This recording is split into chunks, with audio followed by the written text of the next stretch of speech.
Doubtnut पर आप पाएं कोटा के बेस्ट और टॉप टीचर्स जैसे एनवी सर, जीबी सर, आकांक्षा मैम की फ्री वीडियो लेक्चर्स। आज ही डाउनलोड कीजिए डाउटनेट ऐप। तो आज का जो हमारा टॉपिक है वो क्या है आपका मेटलर्जी, मतलब कि आपके जो मेटल्स हैं उनको आप कैसे एक्सट्रैक्ट करते हैं। तो अगर मैं इस चैप्टर की बात करूं तो बहुत सारे बच्चे ऐसे होते हैं जो इस चैप्टर को क्या कर देते हैं, छोड़ देते हैं, नहीं पढ़ते। रीज़न क्योंकि ये चैप्टर आपको पता है कि आपका बहुत ज़्यादा क्या है, थ्योरेटिकल है। मतलब यहाँ पे हर एक एक लाइन वर्ड टू वर्ड आपको चैप्टर बुक में से पढ़ना पड़ता है, इसलिए बच्चे इस चैप्टर को पढ़ना ही अवॉइड करते हैं। बट इस चैप्टर को अगर आपने एक बार पढ़ लिया और अपने शॉर्ट नोट्स बना लिए तो ये चैप्टर आपको बहुत ही इजी लगने लग जाएगा और आपको पढ़ने में भी ज़्यादा टाइम नहीं लगेगा। जैसे कि अभी मेटलर्जी चैप्टर की आपके साथ एक समरी अगर मैं बोलूँ तो वो डिस्कस करूँगी। बिकॉज क्या होता है, बहुत सारे बच्चों को तो यही नहीं पता होता कि कौन सी प्रोसेस किस पर्पज़ के लिए यूज़ की जाती है। ठीक है, जैसे अगर मैं यहाँ पे बोलूँ, आपकी एक बहुत फेमस प्रोसेस है, दैट इज़ फ्लोटेशन प्रोसेस। अब आप मुझे ये बताइए, ये प्रोसेस किसके लिए यूज़ की जाती है? क्या ये प्रोसेस ओर में से जो आपकी गैंग पार्टिकल्स होते हैं, इम्प्योरिटीज़ होती हैं, उनको रिमूव करने के लिए यूज़ की जाती है, या फिर क्रूड मेटल एक्सट्रैक्ट करने के लिए यूज़ करते हैं, या फिर मेटल की प्योरिफिकेशन के लिए यूज़ की जाती है? तो किस पर्पस पे यूज़ होती है ये प्रोसेस? तो एक बार हम क्या करते हैं, एक फ्लो चार्ट सा बना लेते हैं जहाँ पर हम बात करेंगे कि कौन सी प्रोसेस किस पर्पस के लिए यूज़ की जाती है। उसके बाद हम इस चैप्टर के कुछ क्वेश्चन सॉल्व करेंगे, उन्हीं के साथ साथ हम इन प्रोसेसेस और इनके जो कॉन्सेप्ट्स हैं उनको स्टडी करेंगे। तो देखिए, यहाँ पे सबसे पहले बात करते हैं, कोई भी आपके पास एक क्या है, ओर है। ठीक है, कोई भी आप मान लीजिए XYZ, आपको एक ओर मिल गई। अब आपको बोला जा रहा है कि जो आपकी ओर है उससे आपको क्या करना है, एक प्योर मेटल को एक्सट्रैक्ट करना है। क्या करना है, आपने प्योर मेटल एक्सट्रैक्ट करना है। अब आप उस मेटल को कैसे एक्सट्रैक्ट करेंगे, वो प्रोसीजर पूरा आपको यहाँ पर डिस्कस करना है। ठीक है, तो सबसे पहले आपको क्या करना होगा कि जो आपकी ओर है उसमें जिस टाइप की भी आपकी इम्प्योरिटीज़ हैं, आप वो इम्प्योरिटीज़ को रिमूव करेंगे। तो सबसे पहले, क्योंकि आपकी जो ओर होती है वो बड़े बड़े पत्थर होते हैं, तो हमने क्या किया, जो आपकी ओर है इसको सबसे पहले आपने ग्राइंड करना है। ग्राइंड करके ओर को क्या ले आएंगे, आप पाउडर फॉर्म में ले आएंगे। अब ओर को पाउडर फॉर्म में लाने के बाद सबसे पहले आपने क्या करनी है, इससे इम्प्योरिटीज़ रिमूव करनी है। दैट मीन्स जो आपका सबसे पहला स्टेप होगा ओर के साथ, उसको हम बोलेंगे कॉन्सेंट्रेशन ऑफ ओर। क्या बोलते हैं हम इसको, concentration of ore. That means ore में से हम इम्प्योरिटीज़ रिमूव कर रहे हैं। ठीक है, इम्प्योरिटीज़ रिमूव करने के आपके बहुत सारे मेथड्स होते हैं। जैसे अगर एक मेथड की बात करूँ, अगर कोई इम्प्योरिटीज़ आपकी ऐसी हैं जो कि आपको आइज़ से विजिबल हैं, लाइक बड़े बड़े पत्थर ही हैं उस ओर में, तो उनको तो हम हैंड पिकिंग एक मेथड बोलते हैं, मतलब हाथ से चुन चुन के हम उनको निकाल सकते हैं। ठीक है, इसके अलावा मतलब जितने भी अनवांटेड मटेरियल्स हैं, फिर वो चाहे आपके पत्थर हो, क्ले हो, इन सबको रिमूव करना है। तो एक इसमें मेथड होता है आपका हाइड्रोलिक वॉशिंग। क्या होता है, हाइड्रोलिक वॉशिंग।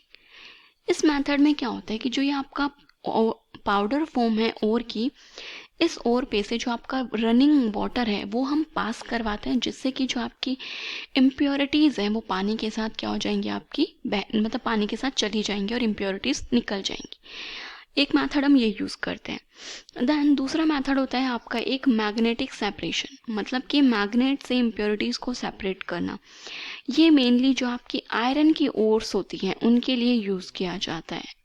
ऐसा क्यों, क्योंकि आपको पता है कि जो आयरन मेटल है इसकी प्रॉपर्टी होती है ये मैग्नेट को अट्रैक्ट करता है, राइट। तो जो मैग्नेटिक सेपरेशन करेंगे, तो मान लीजिए इस टाइप से आपका एक बहुत बड़ा मैग्नेट है, ओके, और जो आपकी पाउडर फॉर्म में ओर है वो आप इस पे से रन करा रहे हो, तो जो आयरन की ओर्स हैं वो तो इस मैग्नेट पे चिपक जाएंगी, मतलब इस टाइप से वो तो इस मैग्नेट पे चिपक जाएंगी, और जो आपकी इम्प्योरिटीज़ हैं वो मैग्नेट पे अट्रैक्ट नहीं करेंगी, तो वो क्या हो जाएंगी, आपके ऐसे नीचे गिरते हुए चली जाएंगी। तो इस वजह तरीके से हमने ओर और इम्प्योरिटी को क्या कर लिया, सेपरेट किया। उसके बाद जो नेक्स्ट प्रोसेस होती है इसमें, वो होती है आपकी froth flotation process. Froth flotation process में भी हम क्या करते हैं, इम्प्योरिटीज़ जो हैं उनको रिमूव करते हैं, और इसके बाद नेक्स्ट जो प्रोसेस आती है वो आती है आपकी लीचिंग। इन दोनों प्रोसेस को मैं आगे कंप्लीट डिस्क्रिप्शन इनका डिस्कस करेंगे जब हम इनके क्वेश्चंस करेंगे तब। अब हमने ओर में से इम्प्योरिटीज़ को रिमूव कर दिया। इम्प्योरिटीज़ रिमूव करने के बाद जो सेकेंड स्टेप होता है हमारा, वो क्या होता है? आइसोलेशन ऑफ मेटल, मतलब कि क्रूड मेटल ऑब्टेन करना। और लास्ट में जब आपको क्रूड मेटल ऑब्टेन हो गया तो अब थर्ड स्टेप होता है आपको उस मेटल को क्या करना है? प्योरीफाई करना है, प्योरीफिकेशन। तो आइसोलेशन ऑफ मेथड को सबसे पहले डिस्कस करूं तो इसमें हमें क्या होता है कि आपकी जो भी ओर है वो किसी भी फॉर्म में प्रेजेंट हो सकती है। हो सकता है कि ओर आपकी ऑक्साइड ओर हो, सल्फाइड ओर हो, कार्बोनेट ओर हो। तो आपको क्या करना है? सबसे पहले जो भी आपकी ओर है उसको आप ऑक्साइड फॉर्म में कन्वर्ट करेंगे। ऑक्साइड फॉर्म में कन्वर्ट करने के लिए हमारे पास दो मेथड होते हैं। एक होता है आपका रोस्टिंग और एक होता है कैल्सिनेशन। ओके, इनसे हमने ओर को क्या किया? ऑक्साइड ओर में कन्वर्ट कर लिया। इसके बाद आपको क्या करना है? रिडक्शन करना है। किसका? रिडक्शन ऑफ ऑक्साइड ओर। जो आपकी ऑक्साइड ओर है अब आप उसको रिड्यूस करेंगे किस में? टू मेटल, मेटल में रिड्यूस करेंगे। रिडक्शन आपकी तीन ही टाइप की रिडक्शन होती है यहाँ पे। एक हो सकता है आपकी केमिकल रिडक्शन हो, ठीक है, एक होती है आपकी auto reduction and last one is electrolytic reduction. इन तीन प्रोसेसेस से हमने क्या किया? ऑक्साइड ओर को मेटल में रिड्यूस कर दिया। नेक्स्ट और लास्ट जो आपकी प्रोसेस आती है वो आती है आपके पास प्योरीफिकेशन। अब प्योरीफिकेशन के आपके जो डिफरेंट मेथड्स हैं उनमें एक आता है आपका डिस्टिलेशन, ठीक है, देन एक होता है आपका लिक्वेशन, जॉन रिफाइनिंग, एंड उसके बाद एक होती है आपकी इलेक्ट्रोलाइसिस, वेपर फेज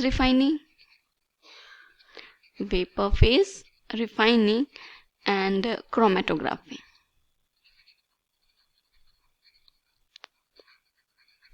तो ये क्या है? आपकी सारी की सारी प्योरीफिकेशन मेथड्स हैं। जैसे डिस्टिलेशन जो है वो हम जो आपकी लो बॉइलिंग पॉइंट के मेटल्स होते हैं या फिर हम बोले जो वॉलेटाइल मेटल्स होते हैं, राइट, जिनका बॉइलिंग पॉइंट कम होता है, उनके लिए हम डिस्टिलेशन प्योरीफिकेशन मेथड को यूज़ करते हैं, लाइक जिंक हो गया, मरकरी, कैडमियम। लिक्वेशन की बात, जिनका लो मेल्टिंग पॉइंट होता है उनके लिए हम लिक्वेशन मेथड यूज़ करते हैं। जॉन रिफाइनिंग या फिर फ्रैक्शनल क्रिस्टलाइजेशन मेथड की बात करूँ तो इस केस में हम क्या होता है कि जो आपकी इम्प्योरिटीज़ हैं वो अगर मेल्ट, मतलब जब आप उनको मेल्ट कर रहे हो हीट करके ओर को, जब आप उनको मेल्ट करते हैं तो मेल्ट में अगर आपकी इम्प्योरिटीज़ ज़्यादा सोल्यूबल हैं comparison to the pure metal, तो उस केस में हम जॉन रिफाइनिंग मेटल को यूज़ करते हैं। देन आपका electrolytic, vapour phase refining and chromatography होती है। अब इन सभी प्रोसेसेस को हम वन बाय वन जैसे जैसे आपके क्वेश्चंस आते जाएंगे इनको डिस्कस करेंगे एंड आपको इनके सारे कॉन्सेप्ट्स भी क्लियर होते हुए चले जाएंगे।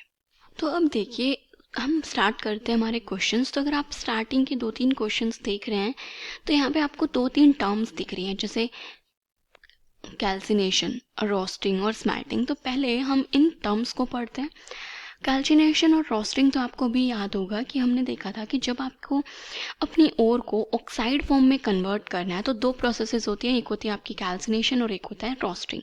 तो क्या होता है कैल्सिनेशन में और क्या होता है रोस्टिंग में? तो सबसे पहले अगर मैं बात करूं कैल्सिनेशन प्रोसेस की, तो जो आपकी कैल्सिनेशन प्रोसेस होती है ये इन एब्सेंस ऑफ एयर होती है। क्या होता है आपकी? इन एब्सेंस ऑफ एयर, मतलब O2, इन शॉर्ट ऑक्सीजन की एब्सेंस में ये प्रोसेस होती है, या फिर किसी किसी रिएक्शन में बहुत लिमिटेड सप्लाई चाहिए होती है हमें ऑक्सीजन की। कैल्सिनेशन प्रोसेस में जब आप मतलब ऑक्साइड में कन्वर्ट कर रहे होते हैं अपनी ओर को, तो उस टाइम पे आइदर वाटर मॉलिक्यूल्स या फिर CO2 जो मॉलिक्यूल्स हैं ये आपके वहाँ से रिमूव होते हैं, निकलते हैं, ऐसा साइड प्रोडक्ट रिलीज होते हैं। जैसे कि आपकी कोई ओर है, दैट इज कैल्शियम कार्बोनेट ही ओर है आपकी, ठीक है, या फिर आपकी मैग्नीशियम कार्बोनेट ओर है। इन ओर्स को आपने क्या करना है? हीट करना है। तो जब आप इनको हीट करेंगे तो ये तो कन्वर्ट हो जाएगा कैल्शियम ऑक्साइड में और CO2 गैस यहाँ से रिलीज हो गई। सेम ये मैग्नीशियम ऑक्साइड में कन्वर्ट हो जाएगा एंड CO2 गैस क्या हो रही है आपकी? रिलीज हो रही है। या फिर आपका जो आयरन के हाइड्रोक्साइड है इसको हमने हीट किया, ये आपकी ओर थी, इसको हमने हीट किया तो यहाँ से मिलेगा आपका आयरन का ऑक्साइड एंड वाटर मॉलिक्यूल क्या हो गया? एलिमिनेट हो गया। तो ये होती है आपकी कैल्सिनेशन प्रोसेस, मतलब जिसमें आप अपनी ओर को जब हीट कर रहे हैं तो as a side product water या कार्बन डाइऑक्साइड इस टाइप के कंपाउंड आपके रिलीज होते हैं। नेक्स्ट आती है आपकी रोस्टिंग प्रोसेस। रोस्टिंग जो प्रोसेस होती है, इसमें जब आपकी जो ओर होती हैं उनको ऑक्सीजन की प्रेजेंस में हीट करते हैं। एंड जो रोस्टिंग प्रोसेस होती है ये स्पेसिफिकली आपकी जो सल्फाइड ओर है उनके लिए होती है। तो इसमें क्या होता है, आपकी जो सल्फाइड ओर्स हैं उनको हम हीट करते हैं इन प्रेजेंस ऑफ एयर या फिर आप बोल सकते हैं सिंपली ऑक्सीजन के प्रेजेंस में आपने इनको हीट करना है, सल्फाइड ओर्स को। ये चीज़ आप याद रखेंगे। अब इनमें क्या होता है, जैसे कि आपकी मर्क्यूरिक सल्फाइड ओर है HGS, आपने O2 की प्रेजेंस में जब इसको हीट किया तो ये किस में कन्वर्ट हो गई, मर्क्यूरिक ऑक्साइड में कन्वर्ट हो गई, राइट।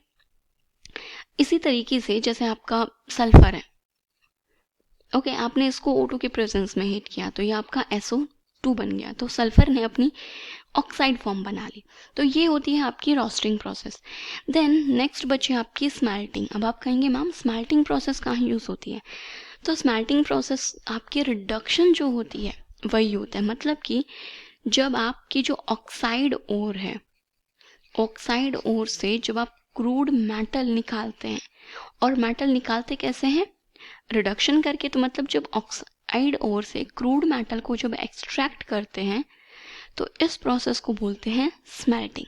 ओके, तो जो हमारे क्वेश्चन है, पहले क्वेश्चन पे फोकस करते हैं। कह रहा है कि ऑन हीटिंग लाइमस्टोन, लाइमस्टोन क्या होता है आपका, कैल्शियम कार्बोनेट होता है। तो कह रहा है कि जब आप कैल्शियम कार्बोनेट को हीट करते हैं तो कार्बन डाइऑक्साइड गैस आपकी निकलती है। बिल्कुल सही है, देखिए यहाँ पे हमारी कार्बन डाइऑक्साइड गैस निकल रही है। तो this operation in metallurgy is known as, तो इसको मेटलर्जी में कौन सी प्रोसेस के नाम से जानते हैं, ये क्या होती है आपकी कैल्शिनेशन।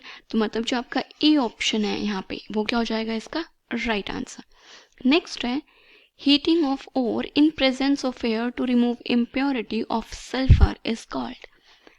तो इसका आंसर आपको आई एम श्योर पता है। अभी मैंने बोला कि जो आपके सल्फाइड ओर है उनको एयर के प्रेजेंस में हीट करना, तो मतलब वहाँ से हमें सल्फर की ही तो इम्प्योरिटी को रिमूव करना है ना, तभी तो हमने सल्फाइड ओर को हीट किया।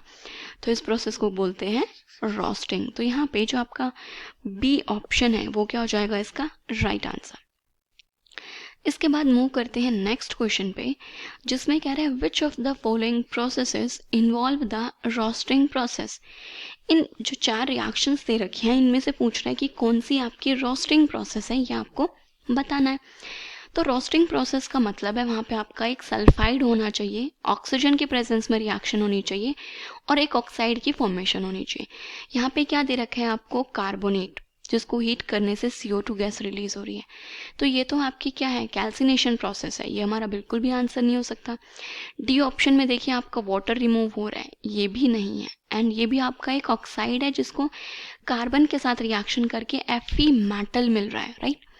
तो ये तो क्या है आपकी एक काइंड ऑफ रिडक्शन प्रोसेस है जहाँ पे आपको एक मेटल की फॉर्मेशन हो रही है। तो ये भी हमारा आंसर नहीं है। अब सी ऑप्शन को देखिए, क्या है यहाँ पे, लेड सल्फाइड, सल्फाइड हो रहा है, ऑक्सीजन के प्रेजेंस में रिएक्शन भी हो रही है और एक ऑक्साइड और की फॉर्मेशन हो रही है और SO2 गैस वहाँ से रिलीज हो गई। तो मतलब जो आपका सी ऑप्शन है वो यहाँ पे क्या हो जाएगा इसका राइट आंसर। अब जो नेक्स्ट क्वेश्चन है ये है आपका फ्रॉथ फ्लोटेशन प्रोसेस पे। तो पहले हम क्या करते हैं, फ्रॉथ फ्लोटेशन प्रोसेस को समझते हैं कि प्रोसेस होती है क्या है, किस टाइप से होती है, एंड देन हम इसके ऑप्शंस पे इस क्वेश्चन को सॉल्व करेंगे। तो देखिए मैंने बताया कि जो आपकी फ्रॉथ फ्लोटेशन प्रोसेस है ये ओर की कंसंट्रेशन में यूज़ आता है। मतलब कि यहाँ पे हम क्या कर रहे हैं, ओर को कॉन्सेंट्रेट कर रहे हैं, मतलब ओर में से इम्प्योरिटीज़ को मैं रिमूव कर रही हूँ। फ्रॉथ फ्लोटेशन प्रोसेस में मेनली हम जो सल्फाइड ओर्स होती हैं, कौन सी ओर होती हैं आपकी, सल्फाइड ओर, इनकी जो इम्प्योरिटीज़ होती हैं उनको रिमूव करते हैं। होता क्या है, आपकी पाउडर फॉर्म में ओर है, ओर ऐड की, इसमें हमने वाटर ऐड किया, साथ के साथ इसमें आपकी 2 चीज़ें और ऐड होती है। एक होता है आपका कलेक्टर एंड देन एक होता है आपका फ्रॉथ स्टेबलाइजर। अब आप कहेंगे कि ये दो चीज़ें और हमने क्यों ऐड की। तो पहले बात करते हैं कि आपके कलेक्टर्स क्या होते हैं। तो अगर मैं कलेक्टर की बात करूं तो आपके 3-4 फिक्स कंपाउंड्स होते हैं जिनको हम एज अ कलेक्टर यूज़ करते हैं, जैसे कि आपका पाइन ऑयल्स हो गए या फिर आपके फैटी एसिड्स हो गए, ठीक है, या फिर आपके जेंथेट्स हो गए। ये क्या होते हैं आपके कलेक्टर्स। ओके, एंड देन आपका फ्रोथ स्टेबलाइजर जो है वो ऐड किया जाता है। एंड अब अगर मैं स्टेबलाइजर की बात करूं तो स्टेबलाइजर में आपका या तो क्रिसोल्स ऐड करे जाते हैं या फिर एनिलीन को ऐड करते हैं। अब देखिए कंपाउंड्स हमने देख लिए, कई बार ऐसा भी क्वेश्चन आ जाता है कि इनमें से मतलब in froth flotation process as a collector किसको यूज़ किया जाता है या फिर एज अ स्टेबलाइजर किसको यूज़ किया जाता है, ठीक है। तो ये भी आपको पता होने चाहिए कंपाउंड्स। अब इनका यूज़ क्या है, तो देखिए आपने ओर में वाटर डाला और कलेक्टर, कलेक्टर के नाम से ही नहीं समझ में आ रहा कलेक्टर मतलब ये कुछ किसी चीज़ को क्या करने वाला है, कलेक्ट करने वाला है।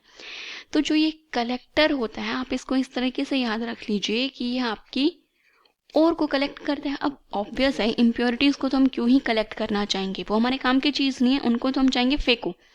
हमें तो ओर से मतलब है, ओर को हमें कलेक्ट करना है। तो जो ये कलेक्टर है ये क्या करेगा, आपकी ओर को कलेक्ट करेगा।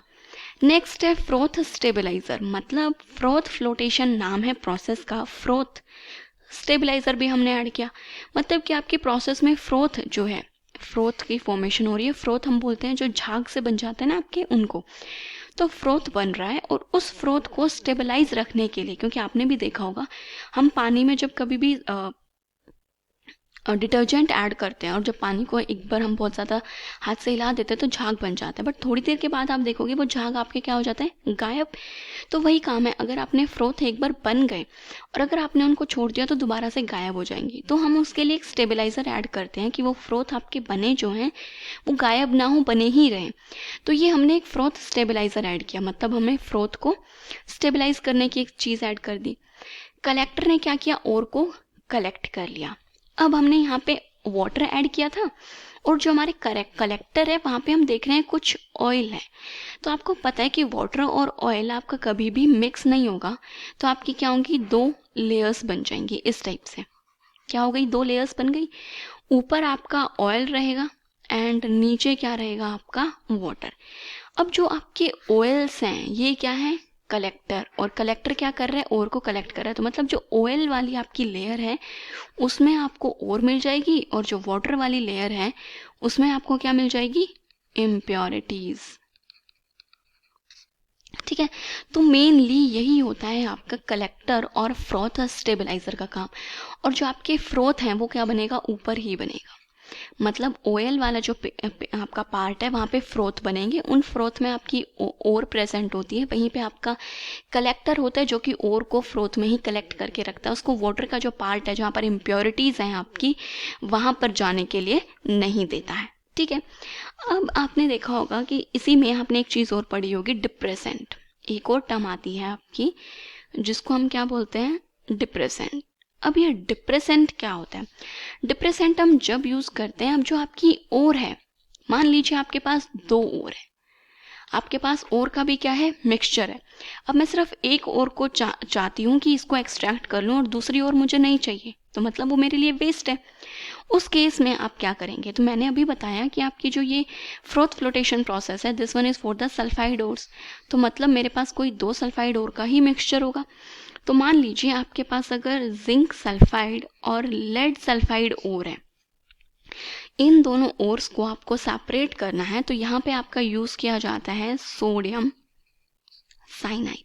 अब जो ये सोडियम साइनाइड होता है ये क्या करता है, ये आपका प्रिवेंट करता है जिंक सल्फाइड को। अब ये किस, मैंने अभी बोली ये चीज़ कि ये किसको प्रिवेंट कर रहा है, जिंक सल्फाइड को। किस चीज़ से, इसको फ्रोथ में आने से रोक रहा है। मतलब जो आपका जिंक सल्फाइड है ये फ्रोथ में नहीं जा पाएगा। ये कहाँ रहेगा, अगर फ्रोथ में नहीं जाएगा तो आपका वाटर जहाँ पर इम्प्योरिटीज़ हैं वही रहेगा, और जबकि जो आपका लेड सल्फाइड है वो आपका फ्रोथ में चला जाएगा। तो ये डिप्रेसेंट होता है, मतलब एक ओर को वो रोक लेगा, मतलब एक ओर को वो सॉल्यूशन में ही रोक रहा है कि उसे फ्रोथ में नहीं जाने देगा, और जो दूसरी ओर है वो आपकी क्या करेगी, सॉल्यूशन में, मतलब जो आपका फ्रोथ फॉर्मेशन हो रहा है वहाँ पर चली जाती है एंड उसको सेपरेशन कर लेते हैं। अब मूव करते हैं हमारे जो ऑप्शंस हैं उन पे। तो कह रहा है कि क्वेश्चन क्या है, in the froth flotation process, जो आपकी फ्रोथ फ्लोटेशन प्रोसेस है, फॉर बेनिफिकेशन ऑफ ओर्स, ओर की बेनिफिकेशन के लिए, द ओर पार्टिकल्स फ्लोट, जो आपके ओर के पार्टिकल्स हैं वो फ्लोट करते हैं। ओर के पार्टिकल्स फ्लोट क्यों करें, क्योंकि जो हमारे ओर के पार्टिकल्स हैं वो ऑयल जो है वहाँ पर है, वाटर के कांटेक्ट में नहीं जा रहे, ऑयल में है, फ्रोथ फॉर्म कर रहे हैं, और हमने वहाँ पे कलेक्टर और फ्रोथ स्टेबलाइजर को ऐड किया हुआ है। ठीक है, तो सबसे पहले बोल रहे हैं दे आर लाइट, बिल्कुल भी नहीं, हमारे ओर के पार्टिकल्स लाइट नहीं थे। अगर लाइट होते तो वो खुद ही पहले ही ऊपर चले जाते ना, हमें इतनी सारी चीज़ें क्यों ऐड करनी पड़ी, हमने कलेक्टर भी ऐड किया, स्टेबलाइजर भी ऐड किया, क्यों ऐड करते हम, बिल्कुल भी ऐड नहीं करते, तो ये तो बिल्कुल ही गलत है। उसके बाद कह रहे हैं दे आर इनसॉल्युबल, मतलब अगर हमने उनको पानी में डाला ना तो वो सॉल्युबलाइज हो जा रहे हैं, अगर इनसॉल्युबल होते तो वही बात है, कलेक्टर और स्टेबलाइजर हम ऐड ही नहीं करते। नेक्स्ट है दे बियर इलेक्ट्रोस्टैटिक चार्ज, तो नहीं, जो हमारे और पार्टिकल्स हैं वो कोई भी चार्ज कैरी नहीं करते हैं, अगर चार्ज ही कैरी करते तो हम दो पॉजिटिव नेगेटिव चार्ज करके उनको वैसे सेपरेट कर देते।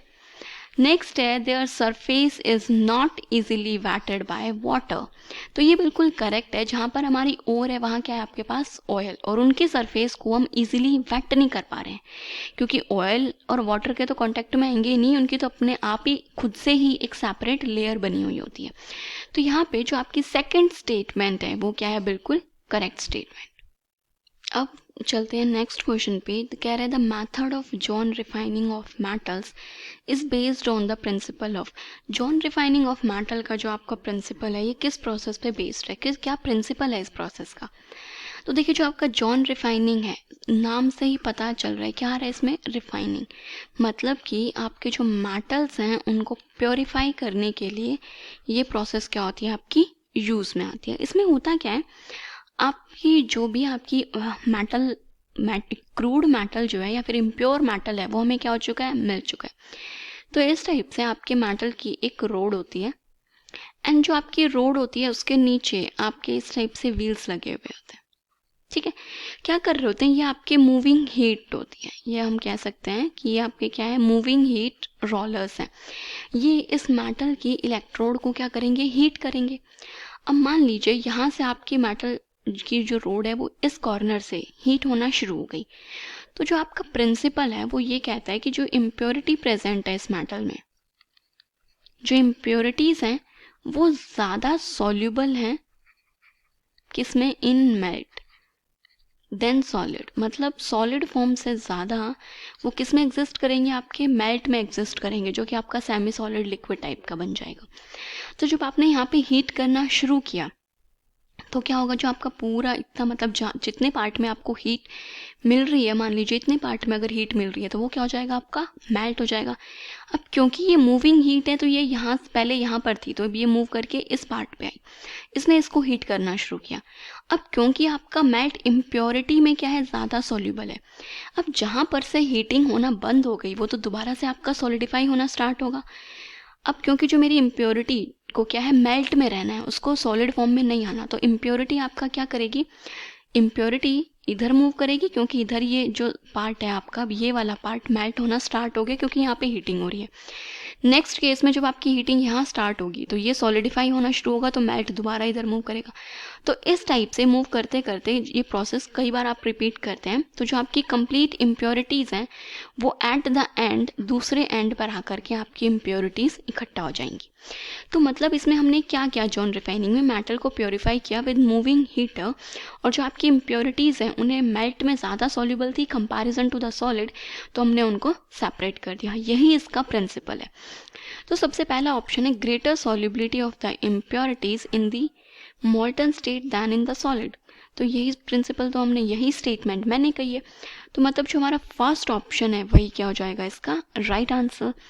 नेक्स्ट में कह रहा है कि greater solubility of pure metal than that of impurity, बिल्कुल गलत है। High melting point of the impurity, melting point के तो हम बात ही नहीं कर रहे हैं यहाँ पे, एंड ग्रेटर नोबल करेक्टर, तो ये ऑप्शन भी गलत है। ठीक है, उसके बाद जो आपका नेक्स्ट ऑप्शन आ रहा है, क्वेश्चन है that is the when the sample of copper हमारे पास कॉपर का सैंपल है विद जिंक इम्प्योरिटी। तो ये चीज़ देखिए, कॉपर है आपके पास मेटल और जिंक है आपके पास उसकी इम्प्योरिटी। हमें इसको प्योरीफाई करना है इलेक्ट्रोलिसिस प्रोसेस से। तो ये भी आपकी एक प्योरीफिकेशन की प्रोसेस है। द अप्रोप्रिएट इलेक्ट्रोड्स आर, आपको पता है कि जो आपकी इलेक्ट्रोलिसिस की प्रोसेस होती है उसमें हम 2 इलेक्ट्रोड्स को क्या करते हैं, यूज़ करते हैं। एंड जो 2 इलेक्ट्रोड्स होती हैं उनमें से एक होती है आपकी एनोड एंड एक होती है क्या, आपकी कैथोड। अब आपको ये बताना है कि एनोड पे क्या यूज़ करेंगे और आप कैथोड पे क्या यूज़ करेंगे। तो यहाँ पे क्या है, आपके पास कॉपर मेटल है। कॉपर क्या है, मेटल की फॉर्म। और ध्यान दीजिए, जो ये आपका कॉपर मेटल है ये क्या है, आपका इम्प्योर मेटल है, राइट। और जो ये इम्प्योर मेटल है इसकी पहले क्या होगी, कॉपर मेटल से आपका किसी एक इंटरमीडिएट में जाएगा, देन दोबारा से प्योर मेटल की फॉर्मेशन होगी। तो मतलब जो ये आपका कॉपर मेटल है सबसे पहले ये कन्वर्ट होगा कॉपर +2 इलेक्ट्रॉन में। तो यहाँ पे इसने इलेक्ट्रॉन क्या किया है, लॉस। तो यहाँ पे हो रही है आपकी ऑक्सीडेशन। वैसे बात करें तो आपको पता है कि जो आपकी एनोड है उस पे ऑक्सीडेशन होती है एंड कैथोड पे क्या होती है, आपकी रिडक्शन। तो सबसे पहले कॉपर मेटल कॉपर +2 इलेक्ट्रॉन दिया जो कि ऑक्सीडेशन है, दैट मीन्स ये रिएक्शन आपकी एनोड पे हो रही है। तो एनोड पे हमारी ये रिएक्शन होगी। तो एनोड पे आपके पास क्या था, कॉपर मेटल जो कि इम्प्योर कॉपर मेटल था। ओके, अब ये जो कॉपर +2 आयन है, ये कॉपर +2 आयन मूव करेगी आपकी कैथोड की तरफ, बिकॉज कैथोड पे क्या होती है, रिडक्शन। तो यहाँ पे आपका जो कॉपर +2 आयन मूव किया ये क्या करेगा, 2 इलेक्ट्रॉन कैरी लेगा और कॉपर मेटल में कन्वर्ट होगा। ये जो कॉपर मेटल मिला हमें ये क्या है, प्योर। और ये वाला कॉपर मेटल क्या था, आपका इम्प्योर मेटल। तो मतलब जो आपकी एनोड है वहाँ पे क्या है, इम्प्योर सैंपल है, राइट। और जो आपका कैथोड है वहाँ पे क्या है, आपके पास प्योर मेटल फॉर्म हो रहा है। तो अब अगर आप ऑप्शंस देखेंगे तो आपका कैथोड पे क्या है, प्योर कॉपर है, राइट। तो पहले ये देखिए कैथोड पे प्योर कॉपर कहाँ लिखा हुआ है, सिर्फ एक ही ऑप्शन में दे रखा है कि कैथोड पे प्योर कॉपर है और जो आपकी एनोड है वहाँ पे इम्प्योर सैंपल है। अब यहाँ पे बच्चे जो कंफ्यूज हो गए वो हो गए जिंक के साथ। अब बच्चे सोच रहे होंगे कि कॉपर भी 2 इलेक्ट्रॉन लूज करता है और जिंक की भी टेंडेंसी होती है कि वो क्या करेगा, 2 इलेक्ट्रॉन लूज करके ऑक्सीडेशन करेगा। बच्चे सोच रहे हैं जब दोनों ही ऑक्सीडेशन कर रहे हैं तो रिडक्शन कौन करेगा। तो देखिए यहाँ पे जिंक जो मेटल आपकी इम्प्योरिटी है उसका रोल आपको नहीं देखना, आपको कॉपर का देखना है। कॉपर पहले क्या होगा, आपका ऑक्सीडाइज होगा, उसके बाद वो रिड्यूस होकर के हमें एक प्योर मेटल की फॉर्मेशन देगा। तो जो डी ऑप्शन है वो क्या हो जाएगा, आपका राइट आंसर यहाँ पे।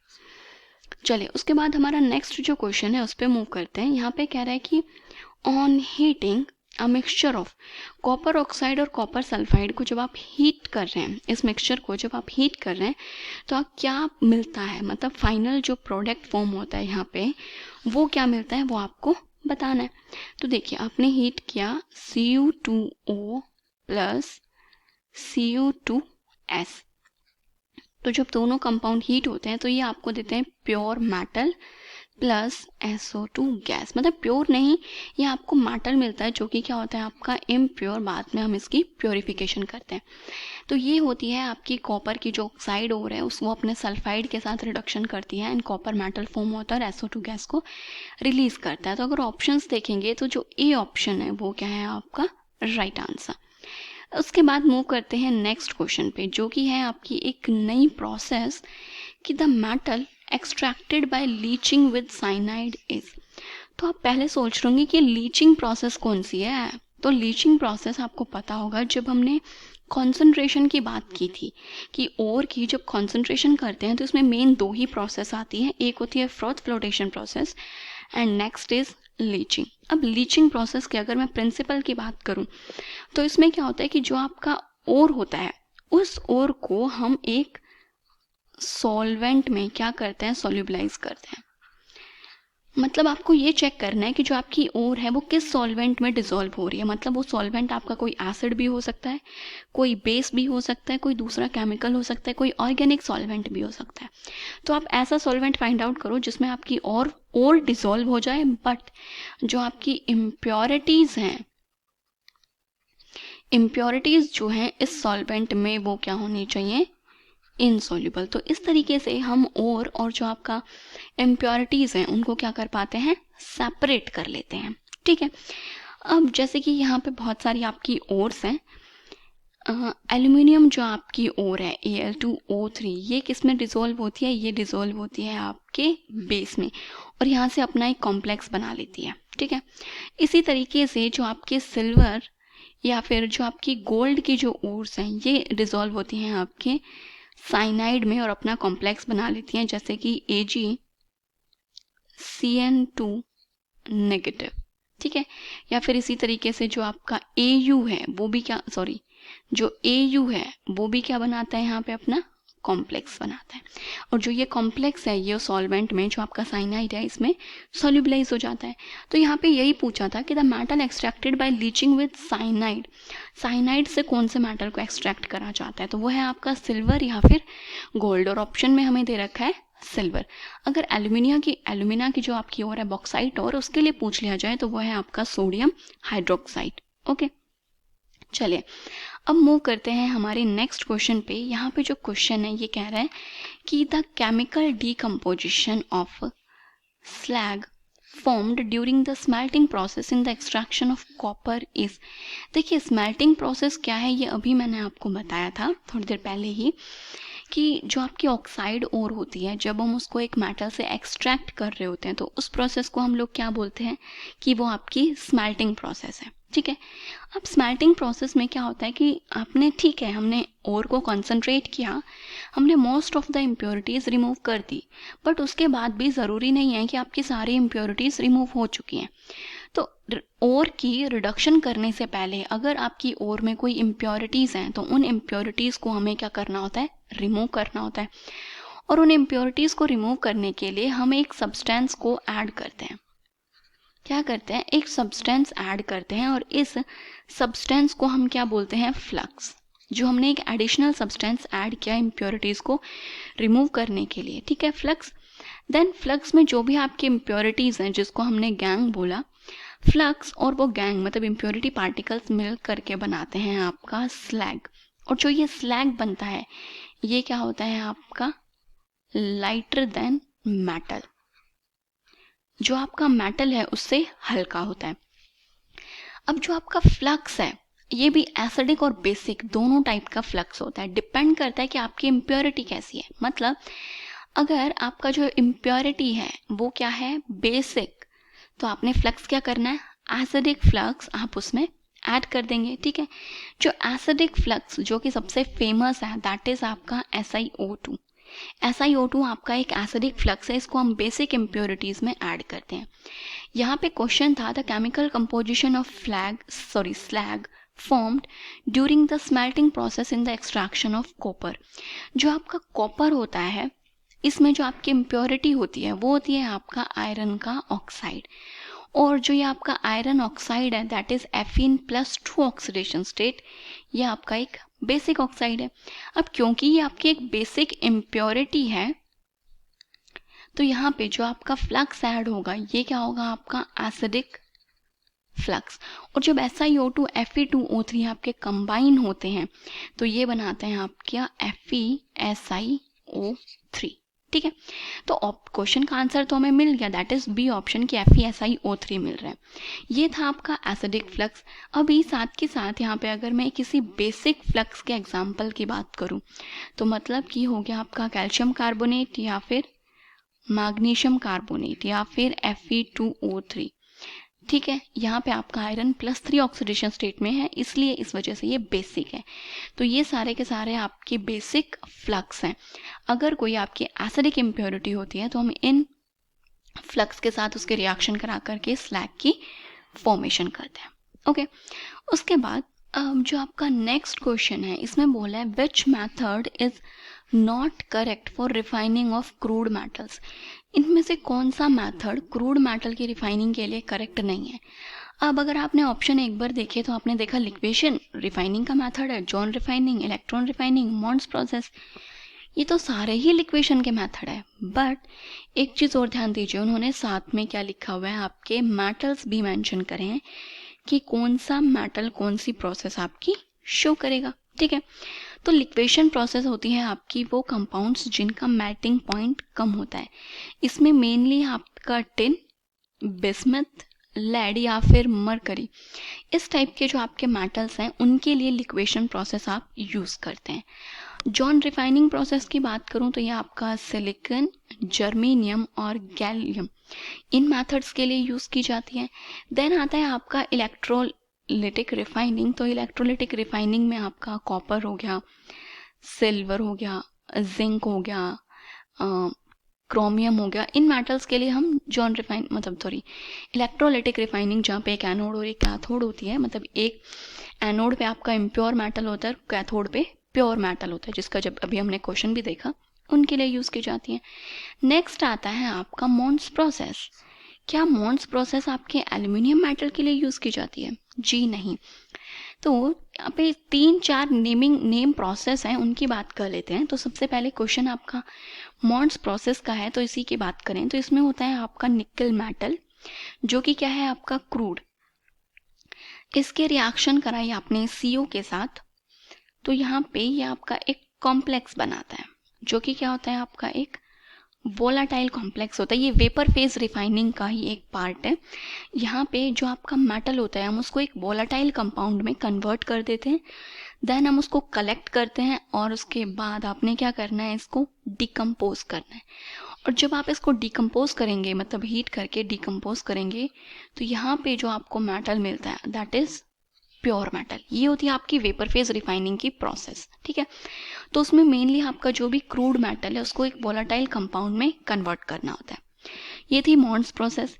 इसके बाद एक और रिएक्शन होती है दैट इज वैन आर्कल मेथड। ये जो मेथड है ये आपका जिरकोनियम या फिर टिन के लिए यूज़ किया जाता है। यहाँ पे आपको ऑक्सीजन या फिर नाइट्रोजन को रिमूव करना होता है। इस केस में जो आपका जिरकोनियम है उसकी रिएक्शन होती है आपकी आयोडीन वेपर्स के साथ और ZrI4 बना देता है। ये आपका इम्प्योर मेटल था, देन हीट करने पे दोबारा आपको जो प्योर मेटल है वो मिल जाता है। जो यहाँ पे एल्यूमिनियम आपको दे रखा था, एल्यूमिनियम के लिए जो आपकी रिएक्शन होती है उसका नाम होता है हेल्होल्ट्ज प्रोसेस। अब बात करें इस हेल्होल्ट्ज प्रोसेस में क्या होता है, तो यहाँ पे जो आपका एल्यूमिनियम का ऑक्साइड होता है इसकी रिडक्शन होती है किसकी प्रेजेंस में, कार्बन की प्रेजेंस में। तो यहाँ से मिलता है आपको 4 एल्यूमिनियम प्लस कार्बन डाइऑक्साइड। जो ये एल्यूमिनियम मिला है ये आपका एक क्रूड मेटल है। ठीक है, ये मेटल का प्योरिफिकेशन फॉर्म नहीं है, ये क्या है आपका एक क्रूड मेटल। तो मतलब जो डी ऑप्शन में जो स्टेटमेंट दे रखी थी ये गलत थी, क्योंकि मॉन्स प्रोसेस निकल के लिए यूज़ किया जाता है ना कि एल्यूमिनियम के लिए। ओके, तो जो मेटलर्जी की जितनी भी आपकी प्रोसेस थी सारी प्रोसेस मैंने डिस्कस कर ली है, उन पे आपके क्वेश्चंस भी करवा दिए हैं। आई होप अब आपको मेटलर्जी का चैप्टर डिफिकल्ट नहीं लगेगा। क्लास 6 से 12 से लेके नीट, IIT, JEE मेंस और एडवांस के लेवल तक 10 मिलियन से ज़्यादा स्टूडेंट्स का भरोसा। आज ही डाउनलोड करें डाउटनेट ऐप या व्हाट्सएप कीजिए अपने डाउट्स 8400 400 400 पर।